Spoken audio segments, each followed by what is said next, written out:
tumera nk'abantu nakumena ugutwi kano kazi gute ngafungirwa ukuri ngewe ukafungirwa ukuri ubu ni genzi unago wavamo seriye nakuniga kano kanya uramye ko Kiroso mwenge atari wo gufunguje funga kinyowe pompa fugura kizana miwe Kiroso ari hano kapanga mbisiriyo wowe uranshingiye wowe agiye kwemera ko ari we wivanyemo ngewe by'umwihariko ndashimira abantu bagufunguje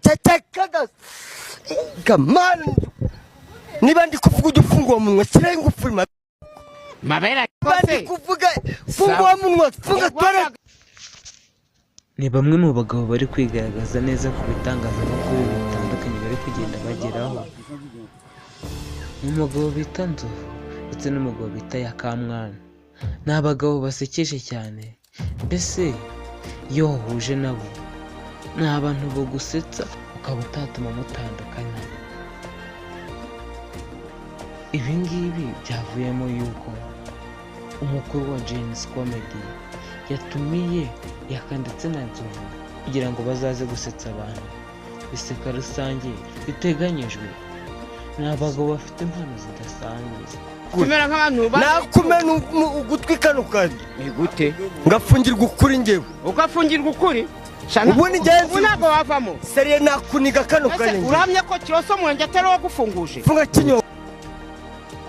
Reka twifurize abo bagabo babiri, uwitwa Yaka ndetse n'uwitwa Nzovu, kuzagira akazi keza ko gusetsa abantu ubu bazaba bari gususurutsa abantu muri James Comedy.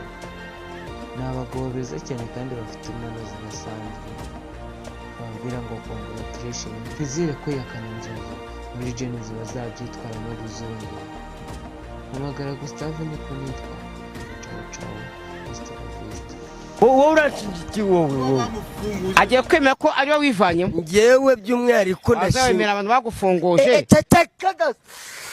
kamana niba ndi kuvuga udufunguye umunwa siraye ngufuri mabera kose kuvuga funguye umunwa funga toilette kumbafu funguza toilette nawe umva ndagusekura Nzovu ndagusekura imbere ya kamera za extra ko nkizana miyo ngewe ntabwo yemera ko bamufunguje indi upfunguza sawa ndi wapfunguje ejo ndi Musanze ni Kiroso wo kuri sawa show sinamuvuze wowe ndabyemera yarananyitambikiye yangano tonde mbanze sobanure